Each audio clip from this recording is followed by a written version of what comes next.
नमस्कार, आप देख रहे हैं स्टेट लाइव टीवी न्यूज़ और मैं हूं आपके साथ सृष्टि। और आइए अब रुख करते हैं खबरों की ओर।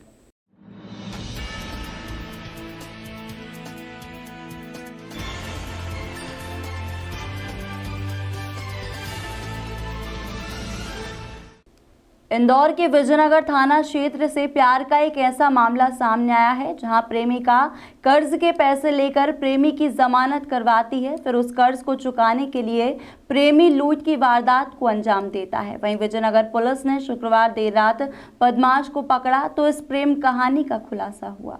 विजयनगर थाना प्रभारी तहजीब काजी ने बताया कि इलाके में लूट की वारदात बढ़ने पर हमने मुखबिर सक्रिय किए थे और कोई भी बड़ी सफलता नहीं मिली तो जेल भेजे गए अपराधियों के रिकॉर्ड खंगाले और इलाके में सिर्फ महंगे मोबाइल लूटने वाले आरोपियों के नाम की लिस्ट निकाली गई। उसमें यह सामने आया कि बदमाश विशाल नानेरिया कुछ दिन पहले जमानत पर बाहर आया था और पुराने अपराधों में भी उसका यही पैटर्न था, जिसके बाद पुलिस ने उसको गिरफ्तार किया।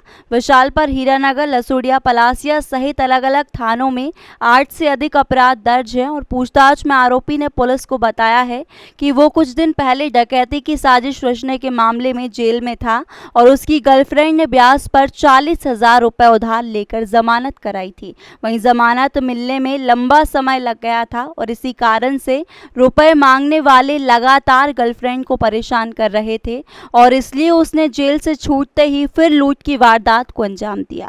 आपको बता दें कि किसी भी वारदात के बाद पुलिस विशाल को पकड़ती तो उसकी गर्लफ्रेंड थाने पहुंच जाती थी और पुलिस अधिकारियों से गुहार लगाती थी कि विशाल का आखिरी अपराध समझकर छोड़ दीजिए। सर, एक बताएं कि एक अजीबोगरीब किस्सा सामने आया थाने का, क्या है?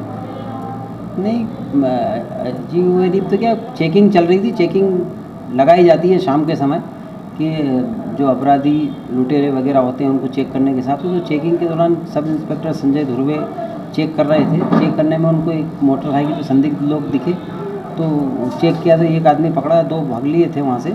तो इसमें जब उससे पूछताछ की, उसके पास शराब तो मिली थी, बाकी उससे गाड़ी भी चोरी की मिली। फिर जब उससे पूछताछ की तो पूछताछ पे पता चला कि वो और उसके जो साथी हैं जो फरार हैं अभी, ये लोग मिलकर अभी कुछ समय पहले ही जेल से छूटे थे और जेल से छूटने के बाद तुरंत में ही इनने फिर से स्नैचिंग और लूटपाट और वारदातें, मोटरसाइकिल चोरी आगे स्वीकार करी है कि ऐसा करा है इनने। तो इसी के आधार पर इसको गिरफ्तार किया गया। गिरफ्तार करने के बाद में जब इससे पूछताछ की गई तो इसने बताया कि ये घटना करने के लिए मोटरसाइकिलें भी चुराते हैं। तो इससे 3 मोटरसाइकिल भी बरामद की गई और अन्य अपराधों में पूछताछ के लिए इसका PR लिया गया था, जो माननीय न्यायालय फिर पेश किया गया है इसको।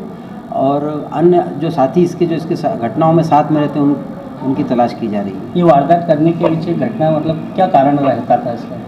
जनरली ये देखा है, ये 3-4 इनके 4 लोगों की गैंग है। ये पहले भी इस थाने में हमने बंद किया है इनको। तो ये जमानत पे अभी कुछ दिन पहले ही छूटा था। जमानत पे ये ऐसा पता चला कि इसकी कोई फियांसी है, वो इसकी जमानत करवा लेती है और ये जमानत पे बाहर आने के बाद अपने साथियों को भी बाहर निकला लेता है और फिर तुरंत फिर से वारदात स्टार्ट कर देते हैं। इसी के आधार पे समीक्षा होती है।